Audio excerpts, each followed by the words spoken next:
dengan saya yaitu Ibu Mardianis dari CGP Angkatan 10 SMP 7 Kubung, Kabupaten Solo.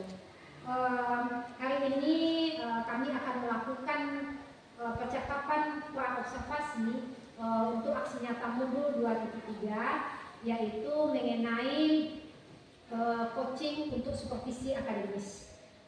Saya tidak sendiri, ditemani oleh rekan saya di SMP 7, yaitu Ibu Erlina Yaman, guru bidang studi IPA SMP 72. Assalamualaikum Bu Is, bagaimana kabarnya hari ini? Waalaikumsalam dan terima kasih Bu ya. Hari ini kita akan melakukan percakapan pra-observasi ya Bu. Sebelum nanti saya akan melihat proses pembelajaran di dalam kelas. Sebelum saya melakukan supervisi kelas nantinya ya Bu. Adapun tujuan supervisi adalah untuk mengetahui dan mengevaluasi jalannya proses pembelajaran nanti yang akan dilakukan. Kenapa kita melakukan percakapan pra-observasi ini?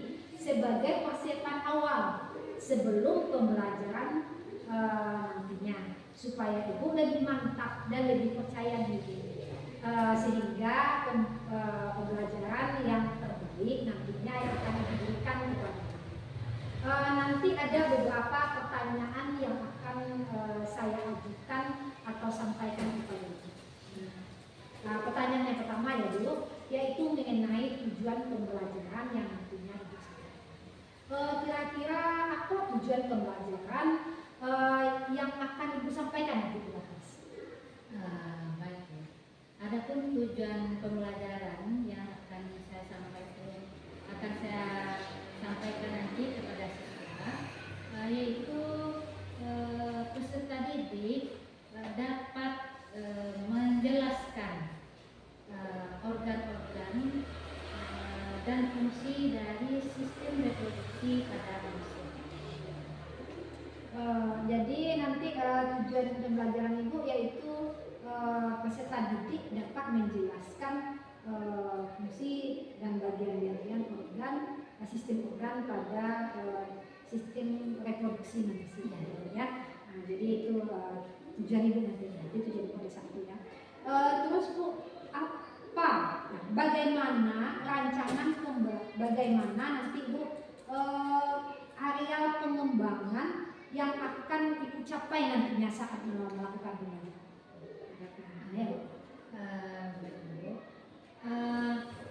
Pengembangan yang akan dicapai pada pembelajaran ini, yang pertama itu di bidang pengetahuan. Di bidang pengetahuan, peserta didik agar dapat itu menjelaskan atau mengenal konsep-konsep tentang bagian-bagian dari reproduksi manusia beserta fungsi-fungsinya. Yang kedua, pengembangan keterampilan. Di sini pada pembelajaran ini keterampilan yang akan dikembangkan itu keterampilan siswa yang di dalam berkolaborasi atau bekerja sama sesama siswa, kemudian keterampilan berkomunikasi antara sesama siswa. Gitu. Jadi Ibu nanti akan melakukan area pengembangan ada dua ya. Satu yaitu mengenai pengetahuan dan satu lagi mengenai keterampilan ya. Nah Bu, sekarang mungkin saya akan menanyakan Bu, bagaimana rancangan pembelajaran yang akan diterapkan nantinya di dalam kelas. Contohnya strateginya apa, model pembelajarannya dan metode pembelajarannya yang akan digunakan. Adapun rancangan pembelajaran yang akan saya lakukan nantinya, yang pertama saya berikan dulu berupa stimulus atau apa yang akan memunculkan suatu pertanyaan bagi peserta didik atau yang dikenal juga dengan pertanyaan pemantik nanti seperti itu. Kemudian stimulusnya itu mungkin berupa ada video ataupun gambar sehingga siswa atau peserta didik terpancing untuk bertanya, untuk merasa ingin tahu tentang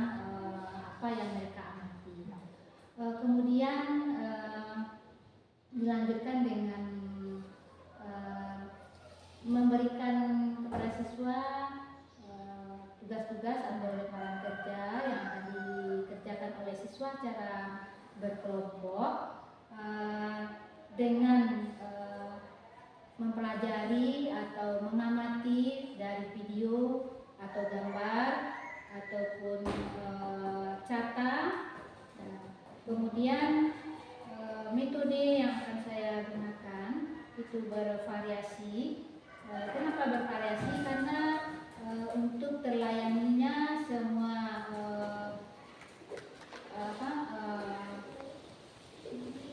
mahasiswa yang berbeda, ada yang berbeda, ada yang mungkin lebih cenderung untuk dengan visual, ataupun ada secara audio ataupun secara literasi atau dengan cara membaca.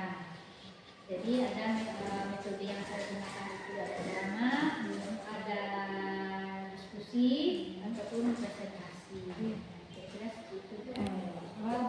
Ya, tadi berarti Ibu menggunakan beberapa strategi ya, Bu. Pertama strategi pembelajarannya yaitu dengan stimulus tadi Bu ya, yang memberikan tadi awal pembelajaran, kemudian pertanyaan, video, gambar. Setelah itu Ibu menggunakan metode yang bervariasi tadi ya, ada metode ceramah, ada kerja kelompok dan yang tadi macam-macam ya Bu intinya.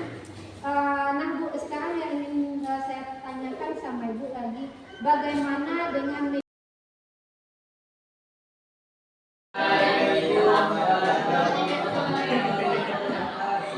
sekali lagi lebih perhatikan.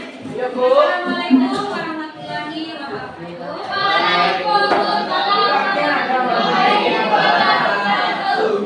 Nah, bagaimana kalian semuanya?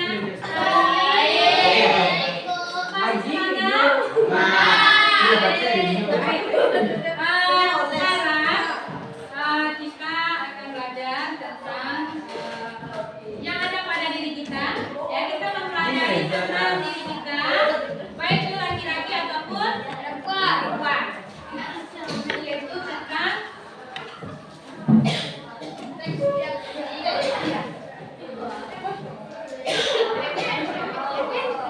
tentang lanjutan yang kemarin.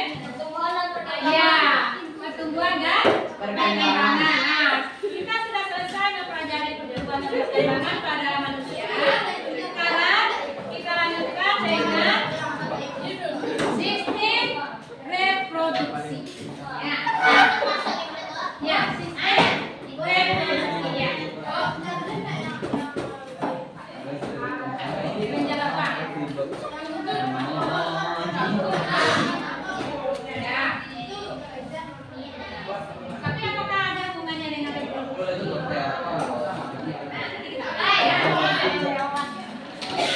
Nah, siapa yang masih ingat tentang pertumbuhan dan perkembangan yang kemarin? Ada siklus evolusi. Mulai dari Pak. Siklus evolusi. Ya,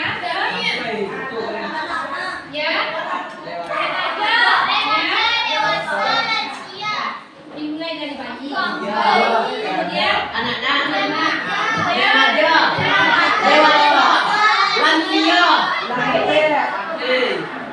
Kalau dewasa, dari remaja atau masa pubertas, manusia sudah bisa bereproduksi. Reproduksinya sudah mulai matang. Ya. Nah, sekarang bagaimana yang reproduksi itu? Mari kita lihat dulu.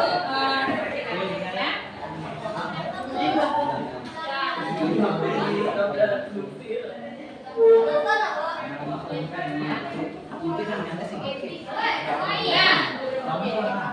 Reproduksi itu kan ada dalam tubuh kita, ada bagian-bagiannya, organ-organ kita yang berhubungan dengan reproduksi, baik laki-laki ataupun perempuan. Ya.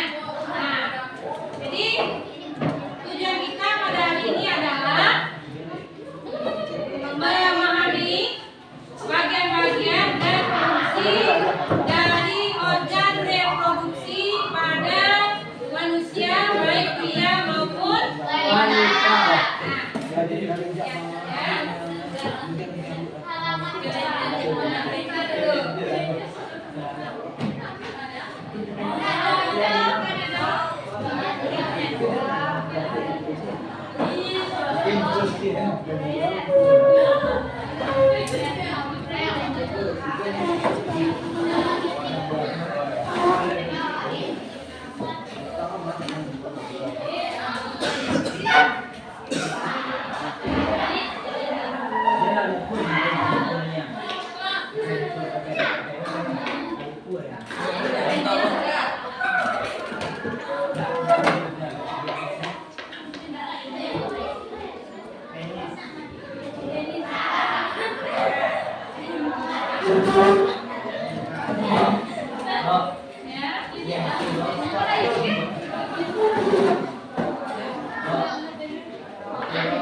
Ini apa ini?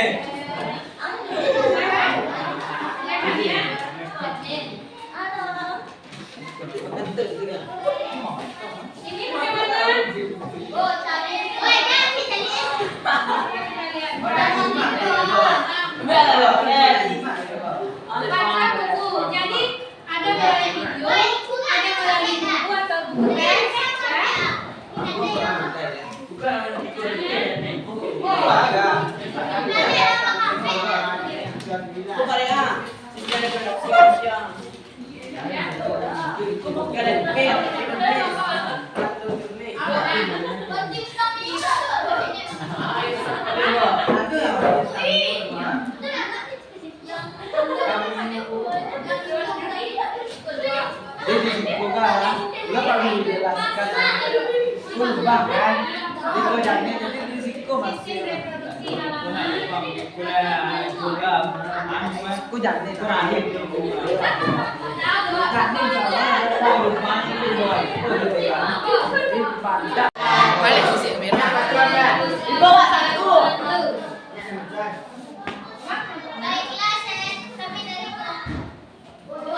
Baik pare kelompok mah.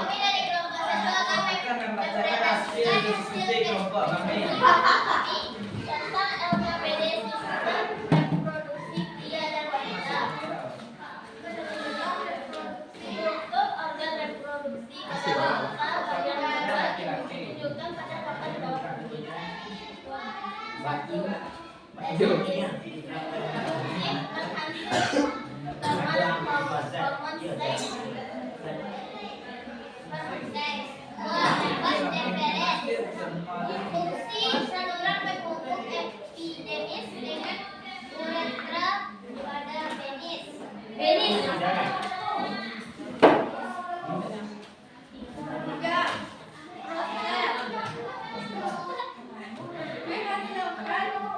Cairan rasa berwarna putih hijau. Tempat uretra berbuat fungsi mengembangkan sperma kulit. 5. Penis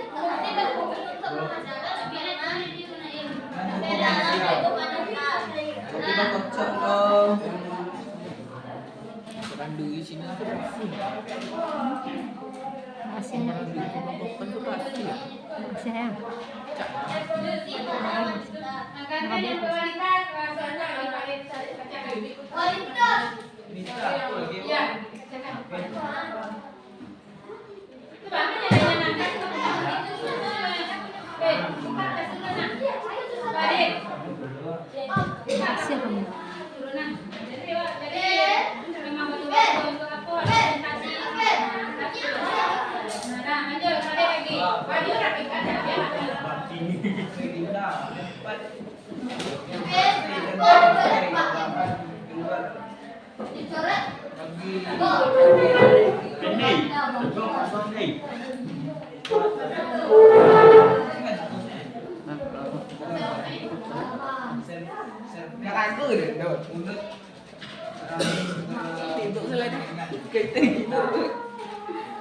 Dinding terakhir tempat sperma menempel.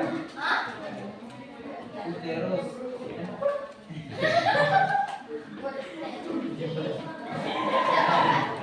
Baca doa.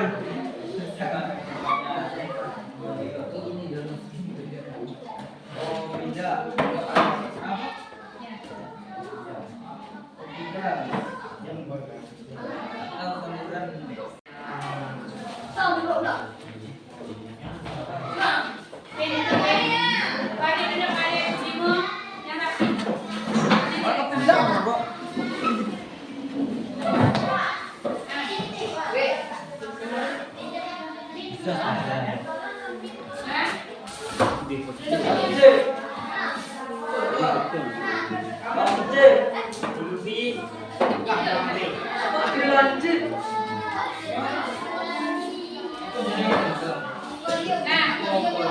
Dari yang dibacakan oleh kawan tadi, nah kita sudah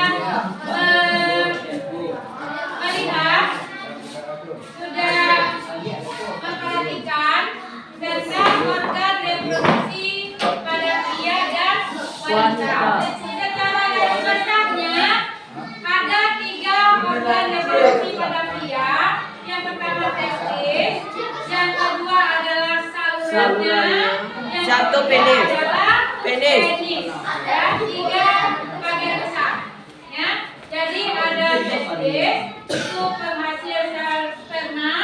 Saluran Kemudian sperma. ada saluran vas deferens, yaitu menyalurkan sel sperma tadi menuju kandung sperma, kemudian mengalirkannya lagi ke penis. Kalau penis itu membawa sperma atau disebut juga alat kopulasi, ya, alat untuk menyalurkan sperma ke bagian tubuh wanita. Nah, jadi ada 3 garis besarnya. Kemudian organ reproduksi wanita, ya, ada beberapa bagian. Yang pertama namanya induk telur, ya, atau penghasil atau tempat sel telur diraga. Nah, kemudian ada salurannya, saluran tulang belupi, yang merawat sel telur, ya, menuju Ke rahim. kemudian yang ketiga adalah rahim atau uterus, tempat berkembangnya janin, ya, berada di rahim. Yang keempat adalah vagina, ya, tempat keluarnya bayi ataupun janin, ya. Nah, jadi ada 4 bagian. Nah, jadi itulah organ reproduksi pria Dan wanita. Nah, sekarang tanya dulu refleksinya, ya. Siapa yang bisa mengutarakan refleksinya atau menjawab? Apa yang kalian rasakan atau yang sudah kalian pahami tentang organ reproduksi pria dan wanita? Apa yang kamu dapat dari pembelajaran ini? Apa manfaat yang bisa kamu ambil dari sini? Coba kita agak ke depan dulu. Saya pernah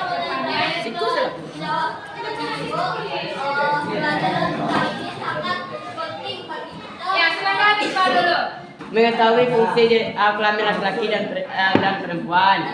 Fungsi jenis kelamin laki-laki untuk menghasilkan sel sperma, perempuan menghasilkan sel telur dan menjadi janin, sejak janin baru bayi. Ya.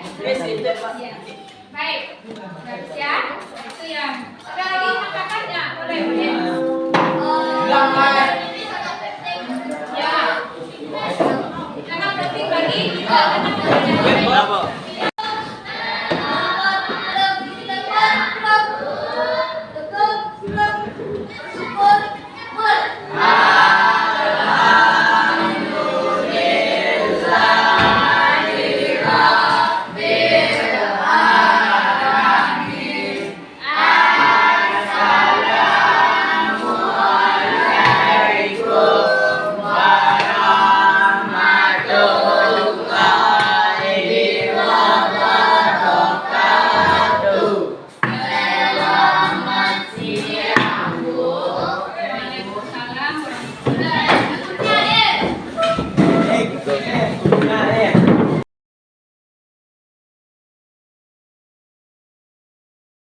Selamat datang dengan saya, Ibu Mardianis, CGP Angkatan 10 dari SMP 7 Kubung, Kabupaten Solo. Saya ditemani oleh Ibu Erlina Yaman sebagai guru yang telah diobservasi dalam kegiatan supervisi akademis kemarin. Dan juga ditemani oleh PP saya, Bu Sri Margaliza. Nah, Bu Is, kita mulai Bu Is ya. Dalam kegiatan pasca observasi ini, saya ingin mengevaluasi sejauh mana proses pembelajaran yang Ibu lakukan. Untuk pertanyaan pertama, bagaimana perasaan Ibu terhadap jalannya kegiatan observasi kelas yang sedang berlangsung kemarin. Karena belum terbiasa, awalnya memang agak tegang, tapi alhamdulillah akhirnya berjalan dengan baik dan lancar. Alhamdulillah berjalan dengan lancar ya Bu ya. Bisa diceritakan kembali Bu areal pengembangan yang telah Ibu lakukan di dalam kelas dan tahapan-tahapan pembelajaran apa yang sudah Ibu lakukan di dalam kelas? Baiklah Bu. Adapun tahapan pengembangannya, ya, yang pertama area pengetahuan, siswa dapat memahami konsep-konsep tentang struktur dan organ-organ reproduksi pada manusia beserta fungsinya masing-masing. Sedangkan area pengembangan pengetahuan, siswa melakukan diskusi untuk bekerja sama dalam kelompoknya, berkolaborasi, kemudian mereka bekerja sama untuk menyelesaikan tugas-tugas pada LKPD, kemudian mereka dapat mempresentasikannya tentang tugas mereka di depan kelas. Baik Bu, area pengembangan berkaitan dengan pengetahuan ini tadi Ibu telah mengatakan tadi telah memberikan pertanyaan-pertanyaan berupa konsep pada struktur dan organ sistem reproduksi pada manusia ya. Setelah itu keterampilan tadi Ibu telah melakukan berupa kolaborasi kelompok, memberikan LKPD dan siswa melakukan presentasi di dalam kelas tadi. Apakah areal pengembangan yang Ibu lakukan itu sudah berhasil di dalam kelas atau belum Bu? Secara umum nampaknya memang sudah berhasil, tapi masih ada beberapa kekurangan. Jadi begini ya Bu ya.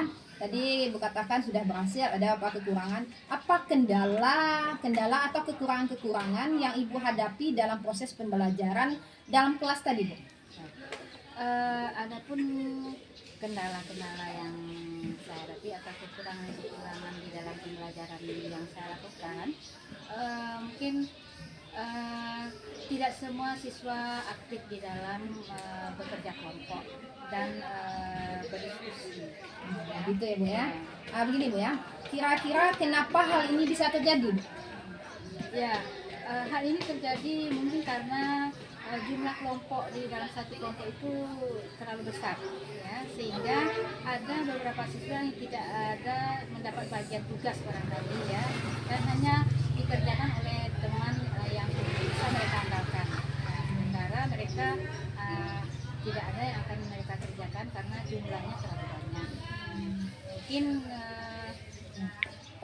Gini ya Bu ya, ini berarti merupakan rencana Ibu ke depan nanti ya Bu ya. Nah nantinya yang bagaimana pembelajaran yang Ibu lakukan itu nantinya mengelompokkan siswa nanti berdasarkan lebih kecil lagi kelompoknya, tidak besar. Jadi mereka lebih terfokus untuk belajar, semuanya ikut mengerjakan. Jadi Ibu lebih bisa melihat siswa tersebut mana yang bekerja atau tidak ya Bu ya. Jadi dibuat kelompok-kelompok kecil ya Bu ya. Jadi sesuai dengan mudah-mudahan nanti Bu semuanya bisa berjalan dengan lancar sesuai dengan harapan Bu, dan nantinya untuk peningkatan mutu pembelajaran Ibu di dalam kelas. Dan saya juga menunggu Bu cerita-cerita Ibu nantinya dalam pembelajaran Ibu di dalam kelas lainnya, dan bisa direalisasikan nantinya. Kira-kira kapan Ibu akan melakukan perubahan rencana Ibu nanti ini dengan membuat kelompok kecil ini Bu? mungkin waktunya belum bisa ditetapkan ya, tapi tetap akan saya lakukan tentang pembelajaran seperti itu. Terima kasih banyak Bu atas jawabannya. Mudah-mudahan hal ini bisa secepatnya Ibu realisasikan dan Ibu lakukan, dan mudah-mudahan ini bisa Ibu lakukan nanti di dalam kelas. Saya mengucapkan terima kasih banyak kepada Ibu karena sudah bersedia diobservasi, dan mudah-mudahan bermanfaat untuk kedepannya. Salam guru penggerak.